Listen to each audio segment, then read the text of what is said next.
Hello दोस्तों, welcome to GK GS zone. GK GS zone में आप सभी का स्वागत है। तो आज हम लोग उपस्थित हुए हैं आप लोग के समझ लेकर के जो 24 दिसंबर 2024 का जो टेक्नीशियन के पेपर हुआ है, ठीक है ना। 24 दिसंबर टेक्नीशियन का पेपर हुआ है। ये जो शिफ्ट फर्स्ट है एवं सेकंड दोनों शिफ्ट के प्रश्नों को डिस्कशन किया गया है, ठीक है। और साथ ही साथ उसमें जो संभावित प्रश्न बनते हैं उन प्रश्नों को भी आप लोगों को बताया गया है। तो आप लोग इस वीडियो को पूरा देखने का कोशिश कीजिएगा, ठीक है। और इसमें जो क्वेश्चन पूछा जा रहा है वो क्वेश्चन का पैटर्न लगभग सेम है, ठीक। तो चलिए बिना समय व्यतीत किए हुए क्लास देखते हैं किन प्रश्न किस टाइप के प्रश्न पूछे गए हैं। आप लोग एक बार वीडियो को लाइक करते हुए चलिएगा। जिन्होंने चैनल को सब्सक्राइब नहीं किया उन्होंने चैनल को सब्सक्राइब भी करते हुए चलेंगे, जिससे कि आने वाले समय में जो भी मतलब वीडियो अपलोड किया जाएगा आप लोग ध्यानपूर्वक देखेंगे। तो सबसे पहला क्वेश्चन जो था ये शिफ्ट 1 है, जो हम लोग स्टार्टिंग में देख रहे हैं वो शिफ्ट 1 है। शिफ्ट 1 के प्रश्नों को पहले देख रहे हैं। तो शिफ्ट 1 के प्रश्न जो देखेंगे तो पहला प्रश्न है दबाव की एसआई इकाई क्या है। तो दबाव का जो एसआई इकाई है पास्कल है। दबाव का जो एसआई इकाई पास्कल होगा, ठीक। आंसर तो पास्कल हो गया। इसके अलावा एक पास्कल बराबर होता है 1 न्यूटन प्रति वर्ग मीटर। न्यूटन प्रति वर्ग मीटर होता है। और एक क्वेश्चन देखिए टेक्नीशियन में पूछा जा चुका है कि एक वायुमंडलीय दाब बराबर कितना पास्कल होता है। एक वायुमंडलीय दाब बराबर होता है 101 और 325, यानी 1,01,325 पास्कल के बराबर होता है एक वायुमंडलीय दाब। नेक्स्ट क्वेश्चन है विश्व धरोहर समिति का 46वां सत्र कहाँ आयोजित किया गया है। जो विश्व धरोहर सूची का जो 46वां सत्र का आयोजन हुआ है वो नई दिल्ली में हुआ है। कब हुआ था?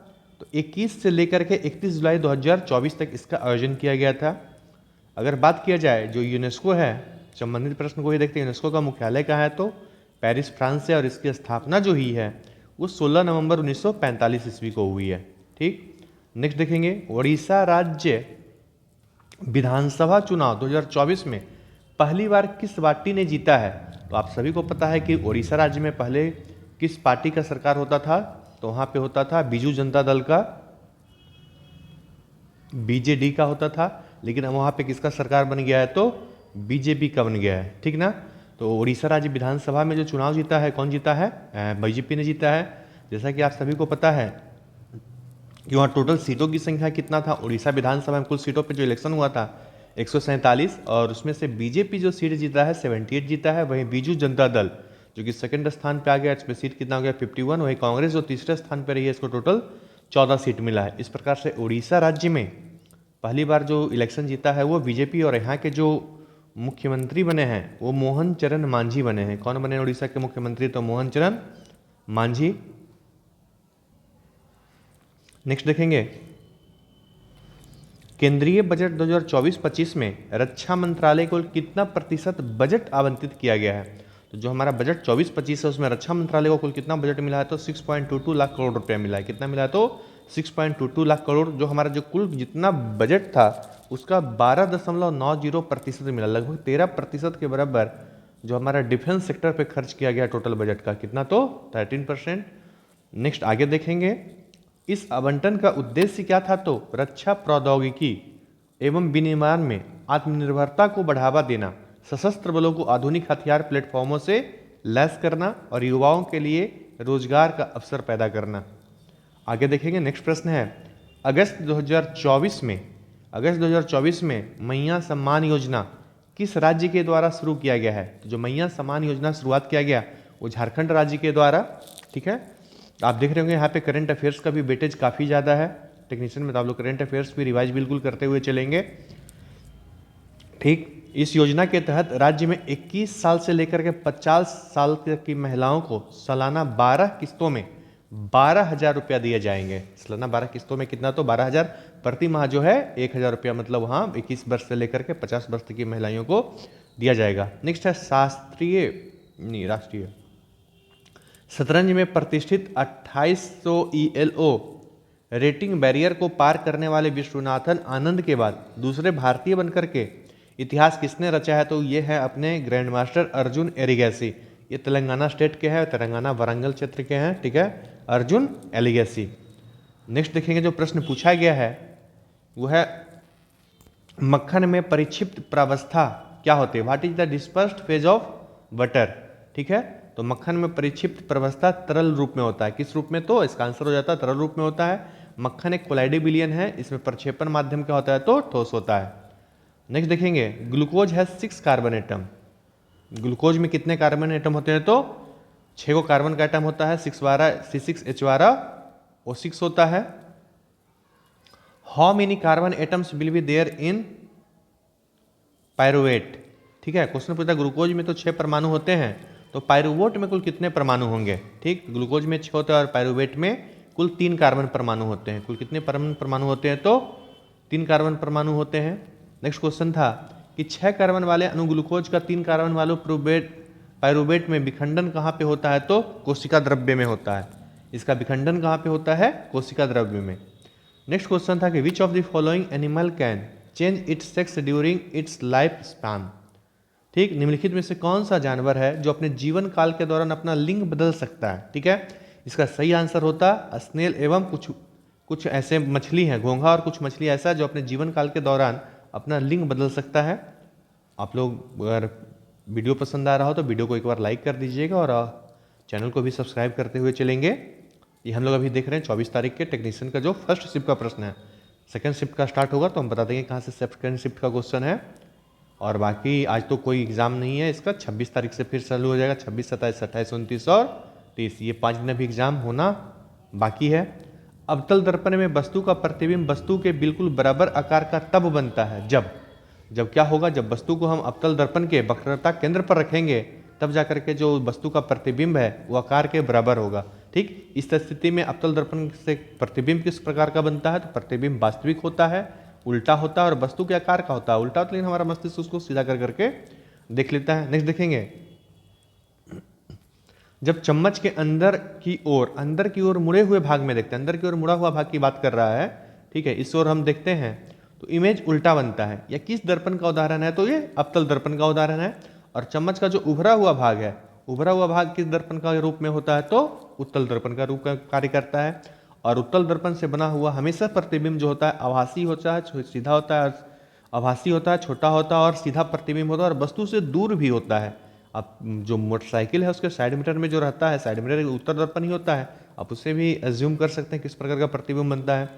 नेक्स्ट है the scattering of light by colloidal particle is called, कोलाइडी कणों के द्वारा प्रकाश के प्रकीर्णन को क्या कहते हैं,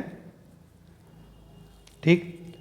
नेक्स्ट है what is the energy of A free fall object, एक स्वतंत्र रूप से गिरती हुई वस्तु में क्या होता है, तो जो स्वतंत्र रूप से गिरता हुआ वस्तु होता है उसमें पोटेंशियल एनर्जी और काइनेटिक एनर्जी दोनों होता है, स्थितिज ऊर्जा एवं गतिज ऊर्जा दोनों होता है। जब कोई वस्तु जमीन की ओर स्वतंत्र रूप से गिरता है तो उसकी स्थितिज ऊर्जा कम हो जाती है और गतिज ऊर्जा बढ़ जाती है। जैसे वस्तु जमीन को छूती है उसकी जितनी भी सारी स्थितिज ऊर्जा है वो फटाफट गतिज ऊर्जा में परिवर्तित होती है। क्वेश्चन पूछा गया था जी का मान कितना है, जी का मान पूछा गया, जी का मान कितना होगा, जी बराबर होता है 6.673 गुने 10 के पावर -11 होगा। 6.673 multiply 10 to the power -11 newton metre square प्रति केजी स्क्वायर होता है, ठीक है। नेक्स्ट है छोटका जी का मान जो होता है 9.8 मीटर प्रति सेकेंड होता है और इसका जो होता है हम लोग इसे क्या कहते हैं, तो गुरुत्वीय त्वरण के नाम से कहते हैं, इसको क्या बोलते हैं, गुरुत्वीय त्वरण बोलते हैं। नेक्स्ट है जब प्रतिरोधों को, जब रेसिस्टेंस को समानांतर में जोड़ता है तो क्या होगा, तो सर्किट का जो कुल प्रतिरोध किसी भी व्यक्तिगत प्रतिरोधक के प्रतिरोध से कम होगा, ठीक। टोटल रेसिस्टेंस ऑफ सर्किट क्या हो जाएगा, कम जाएगा, डिक्रीज हो जाएगा। नेक्स्ट है एथीन की योगात्मक अभिक्रिया में प्रयुक्त निकेल उत्प्रेरक को सामान्यतः रेनी निकेल के नाम से जानते हैं। द निकेल कैटालिस्ट, जो उत्प्रेरक का काम कर रहा है nickel, used in addition reaction of ethene is called, तो क्या कहलाता है, रेनी निकेल कहलाता है। नेक्स्ट है क्वेश्चन पूछा गया था निम्नलिखित में से कौन सा रेडॉक्स रिएक्शन है, निम्नलिखित में से कौन सा रेडॉक्स रिएक्शन है, आपको छाटना था। तो उसमें जो आंसर हो जाए Zn प्लस CuCl2, तो रिएक्शन करके बन जाता है ZnCl2 प्लस Cu। चूंकि ऑक्सीडेशन स्टेट ऑफ जिंक का क्या हो जाता है, इंक्रीज हो रहा है, यानी कि ऑक्सीडाइज हो रहा है, जबकि ऑक्सीडेशन स्टेट ऑफ कॉपर जो है उसका क्या हो जा रहा है, कम जा रहा है, डिक्रीज हो रहा है, इसलिए क्या हो गया, रिडक्शन हो गया। निम्नलिखित में से कौन सा अंतःस्रावी ग्रंथि सभी अंगों में वृद्धि हार्मोन उत्सर्जित करता है। Name of the endocrine gland which secretes growth hormone. तो कौन सी ग्रंथि है? पीयूष ग्रंथि, हमारे मस्तिष्क में होता है सबसे छोटा ग्रंथि, पिट्यूटरी ग्लैंड के नाम के भी नाम से जिसको जानते हैं। नेक्स्ट है which of the following form an ionic bond. निम्नलिखित में से कौन है जो आयोनिक बॉन्ड फॉर्म करता है? तो जब एक धातु मिलेगा और एक धातु मिलेगा तो क्या हो जाएगा? आयोनिक बॉन्ड फॉर्म करेगा। NaCl सोडियम धातु हो गया, क्लोरीन धातु हो गया, और दोनों मिलाकर के क्या बना दिया? Sodium chloride. और दोनों के बीच जो है किस प्रकार का बंधन है? तो आयनिक बंध बनाएगा। तो धातु और अधातु के बीच बने यौगिक जैसे सोडियम क्लोराइड किस प्रकार का बंध बनाते हैं? आयनिक बंध बनाते हैं। नेक्स्ट है what causes division of colour in A prism. Prism जो होता है उसमें रंग का विक्षेपण क्यों होता है, या फिर रंग का डिवीजन क्यों होता है? प्रिज्म में रंगों का डिवीजन किस वजह से होता है? तो जब श्वेत प्रकाश है किसी प्रिज्म से होकर के गुजरता है तो विभिन्न रंग का प्रकाश, विभिन्न रंग जो होते हैं अलग अलग हो जाते हैं, कि प्रत्येक रंग का तरंगदैर्घ्य क्या हो जाता है? भिन्न भिन्न होता है। तरंगदैर्घ्य हर रंग का अलग अलग होता है, जिसके कारण प्रिज्म से परिवर्तित होने पर वे अलग अलग कणों में मुड़ जाते हैं, जिसके परिणाम स्वरूप रंगों का दृश्यमान स्पेक्ट्रम बनता है। इस घटना को बोलते हैं प्रकाश का विक्षेपण या डिस्पर्सन ऑफ लाइट कहा जाता है। नेक्स्ट क्वेश्चन पूछा गया था पीएच मान का इस्तेमाल किसके लिए किया जाता है? ठीक, पीएच मान से हम लोग क्या पता चलते हैं? तो किसी भी पदार्थ, किसी भी घोल का हम अम्लता और क्षारीयता पता करते हैं पीएच मान से। तो किसी घोल की अम्लता या क्षारीयता मापने के लिए किसका प्रयोग किया जाता है? तो पीएच मान। चूंकि हम लोग को जानते हैं पीएच मान 0 से लेकर के 14 तक होता है। जब 7 होता है तो तटस्थ रहता है, 7 से कम होने, जब किसी भी घोल का पीएच मान 7 से कम होगा तो वो क्या हो जाएगा? अम्लीय, और 7 से ज्यादा होगा तो क्षारीय हो जाएगा। नेक्स्ट, स्पर्म का निर्माण कब होता है? तो स्पर्म का निर्माण होगा जब 2-4 डिग्री सेल्सियस हमारे शरीर का तापमान कम होगा, तब होगा। स्पर्म का निर्माण शरीर के तापमान से कम तापमान पर होता है। स्पर्म का जो निर्माण होता है वो शरीर के तापमान से कम तापमान पर होता है। ठीक, शुक्राणु का उत्पादन शरीर का समान तापक्रम से 2 से 4 डिग्री सेल्सियस कम तापमान पर होता है। आगे है गर्मियों में हम सूती कपड़ा क्यों पहनते हैं? अगर नॉर्मल भाषा में बात किया जाए, गर्मी में पसीना ज़्यादा चलता है और उस पसीना को सूती कपड़ा इजीली सोख लेता है, एब्जॉर्ब कर लेता है, इसलिए हम लोग सूती कपड़ा पहनते हैं।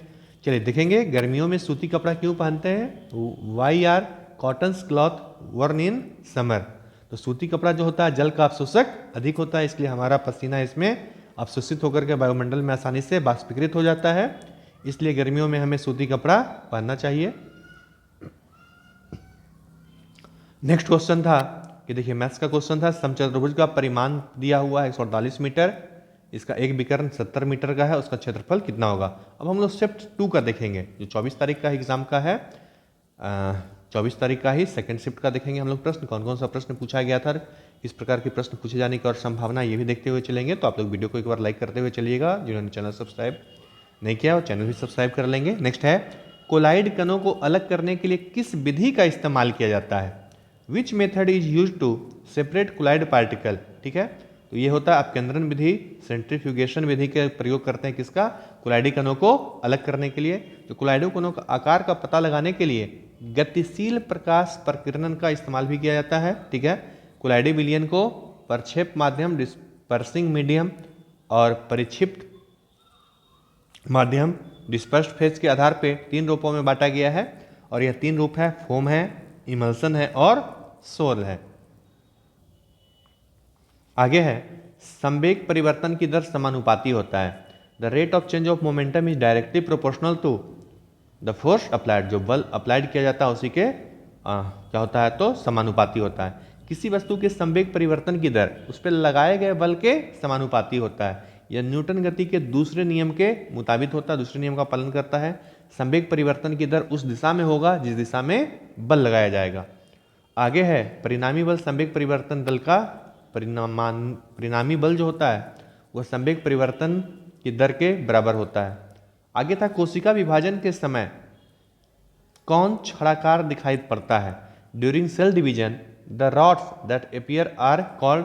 तो कौन होता है? क्रोमोसोम होता है। आपको पता है कि कोशिका विभाजन की प्रक्रिया को माइटोसिस के भी नाम से जानते हैं। और कोशिका विभाजन कितने चरणों में पूरा होता है? तो 2 चरण में पूरा होता है। पहले चरण में क्या होता है? तो कोशिका का केंद्र का विभाजन होता है, और इस प्रक्रिया को हम बोलते हैं केंद्रक विभाजन या फिर कैरियोकाइनेसिस कहते हैं। और दूसरे चरण में होता है कोशिका द्रव्य का विभाजन, और इस प्रक्रिया को हम कहते हैं कोशिका द्रव्य विभाजन। अगला क्वेश्चन पूछा गया है चूना पत्थर को गर्म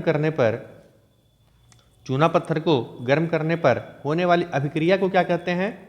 what reaction is heating of limestone, तो चूना पत्थर को गर्म करने पर अभिक्रिया को कहते हैं तापीय अपघटन, थर्मल डिकम्पोजिशन कहते हैं। ठीक, और यह एक अपघटन प्रक्रिया है जिसमें तापमान शामिल होता है। चूंकि चूना पत्थर को गर्म करने पर बिना बुझा हुआ चूना और कार्बन डाइऑक्साइड गैस में यह टूट जाता है। आगे कार्बन मोनोऑक्साइड गैस और हाइड्रोजन गैस प्रतिक्रिया करके क्या बनाती है? कार्बन मोनोऑक्साइड गैस और हाइड्रोजन गैस, ठीक है, हाइड्रोजन गैस मिला करके क्या बनाती है आपसे पूछा जा रहा है, तो मिथेनॉल बनाती है, साथ ही साथ हीट निकलता है। तो कार्बन मोनोऑक्साइड गैस और हाइड्रोजन गैस मिल करके क्या बनाता है, तो मिथेनॉल, CO+2H2 हो जाएगा, CH3OH मिथेनॉल हो जाएगा, मिथेनॉल बनाता है।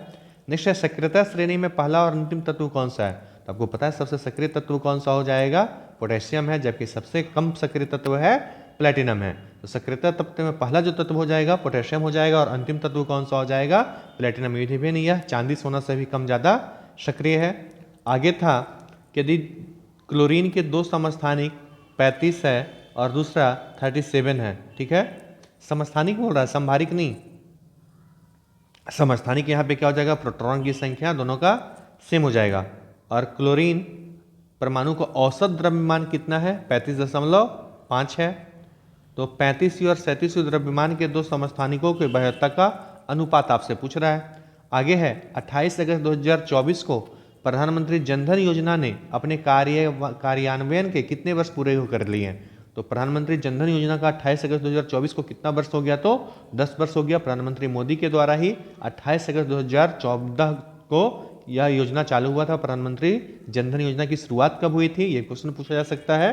तो 28 अगस्त 2014 को। अब टोटल कितने वर्ष हो गए हैं, तो इस योजना के टोटल 10 वर्ष हो गए हैं।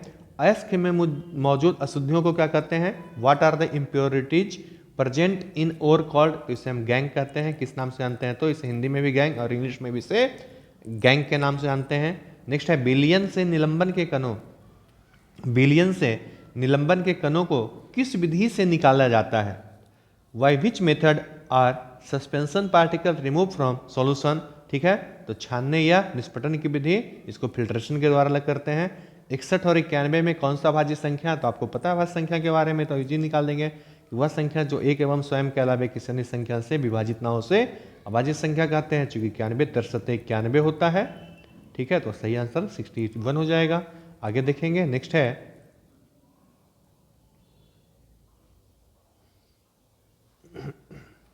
कि कायिक प्रवर्धन पौधे के जड़, तना, पत्ती, कली से, अच्छा नहीं क्वेश्चन कुछ और है, क्वेश्चन देखते हैं।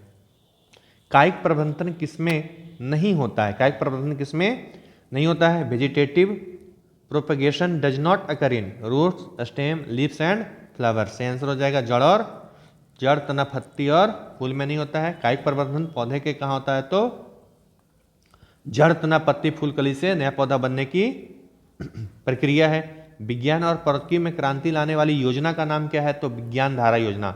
विज्ञान और प्रौद्योगिकी में क्रांति लाने वाली योजना का नाम क्या है, विज्ञान धारा योजना। और विज्ञान धारा योजना का उद्देश्य जानेंगे तो विज्ञान धारा योजना का प्राथमिक जो उद्देश्य है, देश में विज्ञान, प्रौद्योगिकी और नवाचार पारिस्थितिक तंत्र को मजबूत करने की दिशा में विज्ञान और प्रौद्योगिकी क्षमता निर्माण के साथ साथ अनुसंधान, नवाचार और प्रौद्योगिकी विकास को बढ़ावा देना है। आगे था कि एंडोप्लाज्मिक रेटिकुलम ER कितने प्रकार का होता है, ER 2 प्रकार का होता है, आप सभी को पता होगा, ठीक है, ये भी प्रश्न पूछा गया था कि एंडोप्लाज्मिक रेटिकुलम कितने प्रकार का होता है, तो यह 2 प्रकार का होता है। एक खुरदरा एंडोप्लाज्मिक रेटिकुलम होता है, दूसरा चिकना एंडोप्लाज्मिक रेटिकुलम होता है, जिसे हम जानते हैं RER के नाम से, रफ एंडोप्लाज्मिक रेटिकुलम, और दूसरा है SCR के नाम से, स्मूथ एंडोप्लाज्मिक रेटिकुलम के नाम से। अगला था कि क्वेश्चन की साल 2024 के लिए गोल्डमैन पर्यावरण पुरस्कार किसे दिया गया। ये देखिए शायद आपके BPSC में भी ये क्वेश्चन पूछा हुआ था, ठीक है, जो 17वीं BPSC का एग्जाम हुआ इसमें क्वेश्चन पूछा गया था। ये आपका जो ALP वाला एग्जाम है उसमें भी पूछा गया था, ठीक है, कि 2024 के लिए गोल्डमैन पर्यावरण पुरस्कार किसे मिला है, तो आलोक शुक्ला जी को मिला है, ठीक है, कहाँ के हैं, तो छत्तीसगढ़ के पर्यावरण कार्यकर्ता है, इन्हें गोल्डमैन पुरस्कार से नवाजा गया है। नेक्स्ट है ट्राइफेड के बारे में, किसके बारे में, तो ट्राइफेड के बारे में। What is the tribal cooperative marketing development federation of India limited, TRIFED. TRIFED क्या आपको बताना था, तो ट्राइफेड एक राष्ट्रीय स्तर का संगठन है जिसका उद्देश्य भारत में आदिवासी लोगों के सामाजिक एवं आर्थिक विकास में सुधार करना है। अगला क्वेश्चन पूछा गया था कि अपराजिता महिला एवं बाल आपराधिक कानून संशोधन बिल 2024 किस राज्य ने पारित किया था? पारित किया गया था पश्चिम बंगाल के द्वारा, जिसका उद्देश्य क्या है? महिला के खिलाफ हिंसा के मुद्दों का समाधान करना। इसमें मृत्युदंड, बलात्कार एवं यौन उत्पीड़न के लिए कठोरतम दंड का प्रावधान भी शामिल है। नेक्स्ट था कि पेरिस 2024 पैरा ओलंपिक में तीरंदाजी में भारत के पहले स्वर्ण पदक विजेता कौन है? Who is India's first gold medalist in archery at the Paris 2024 para Olympics? ये थे कौन? हरविंदर सिंह। कौन है? तो हरविंदर सिंह। आगे 2014 के the election that changed India पुस्तक के लेखक कौन है? Who is the author of the book 2014 the election that change the India? इसके लेखक है राजदीप सरदेसाई। इसके लेखक कौन है? तो राजदीप सरदेसाई। निम्नलिखित में से कौन जीवित जीवाश्म है? निम्नलिखित में से कौन सा लिविंग फॉसिल है? तो इसका सही आंसर ऑप्शन के हिसाब से था जिनको बिलोबा। कौन है? तो जिनको बिलोबा। 1 वाट का उपकरण 1 घंटे में कितनी बिजली का उपयोग कर लेता है? How much electricity does a 1 watt appliances use in an hour? तो जो 3600 जूल ऊर्जा, 3600 जूल एनर्जी क्या कर लेता है? ये उपयोग कर लेता है। लेंस की क्षमता और फोकस दूरी में क्या संबंध है? बिल्कुल ईजी है। लेंस की क्षमता आपको पता है पीछे प्रदर्शित करते हैं और इसका संबंध है क्या हो जाता है? तो एक दूसरे के व्युत्क्रमानुपाती होता है, 1/f होता है। लेंस की क्षमता उसकी फोकस दूरी के क्या होता है? व्युत्क्रम के रूप में परिभाषित किया जाता है। लेंस की क्षमता को पी से दर्शाते हैं और लेंस की क्षमता का सूत्र होता है P=1/f होता है। नेक्स्ट है एक प्रतिबिंब की ऊंचाई 30 सेंटीमीटर तथा वस्तु की ऊंचाई 3 सेंटीमीटर है। इसका आवर्धन कितना आ जाएगा? आवर्धन 10 हो जाएगा इसका। मानव प्रजनन तंत्र के कौन से भाग होते हैं? तो आपको पता है मार्जन प्रजनन तंत्र में कौन कौन है? लिंग है, वृषण कोश है, वृषण या अंडकोश है, एपिडर्मिस है, बास डिफरेंस है, प्रोटेस्ट है, नहीं प्रोस्टेट है, शुक्राशय है। ठीक ना। इसके अलावा महिला प्रजनन तंत्र में जो है ये हो जाएगा इसमें शामिल योनि है, गर्भाशय है, अंडाशय है। ठीक है। वेजिना, यूट्रस और ओवरीज है। किसी परमाणु की द्रव्यमान संख्या निकालने का फॉर्मूला क्या होता है? तो आप सभी को पता द्रव्यमान संख्या क्या होता है? तो प्रोटॉन की संख्या, न्यूट्रॉन की संख्या को ही द्रव्यमान संख्या कहते हैं। तो द्रव्यमान संख्या हो जाएगा प्रोटॉन की संख्या और न्यूट्रॉन की संख्या। Mass number equal to number of protons plus number of neutrons. अगर द्रव्यमान संख्या दिया हुआ है और आपको प्रोटॉन की संख्या पूछेगा तो न्यूट्रॉन की संख्या माइनस कर देंगे। ठीक। वहीं अगर प्रोटॉन की संख्या दिया हुआ है, मास नंबर दिया हुआ, तो आप प्रोटॉन की संख्या घटा देंगे तो न्यूट्रॉन की संख्या सीधा निकल जाएगा। किसी परमाणु में मौजूद न्यूट्रॉन की संख्या निकालने के द्रव्यमान संख्या से प्रोटॉन की संख्या को क्या करते हैं? तो घटा दिया जाता है। अगला अनैच्छिक क्रियाएं क्या है? तो सांस लेना अनैच्छिक क्रिया, हमारी इच्छा के विरुद्ध है, हम नहीं चाहते हैं फिर भी सांस लेते ही रहते हैं। पाचन हो गया, दिल की धड़कन हो गया, आंखों की सजगता हो गया, ये सब क्या है? अनैच्छिक क्रिया। अनैच्छिक क्रिया किसको कहेंगे? जिसपे हमारा कंट्रोल नहीं है। अनैच्छिक क्रिया ऐसी क्रियाओं को कहते हैं जिसपे प्राणी की इच्छा शक्ति का कोई नियंत्रण नहीं होता है। What is boiling of liquid call? जिस द्रव जिस ताप पर उबलता है उसको क्या कहते हैं? क्वथनांक कहते हैं। जिस ताप पर द्रव उबलता है क्या कहते हैं? उसको क्वथनांक कहते हैं। अगला है, अब देखिए मैथ का भी कुछ प्रश्न पूछा गया था जिस प्रकार से है, अगर साधारण ब्याज पर कोई राशि 2 वर्ष में 1400 रुपया हो और 5 वर्ष में 2000 रुपया हो जाता है तो ब्याज का दर कितना प्रति वर्ष होगा? बिल्कुल सिंपल प्रश्न। ठीक है।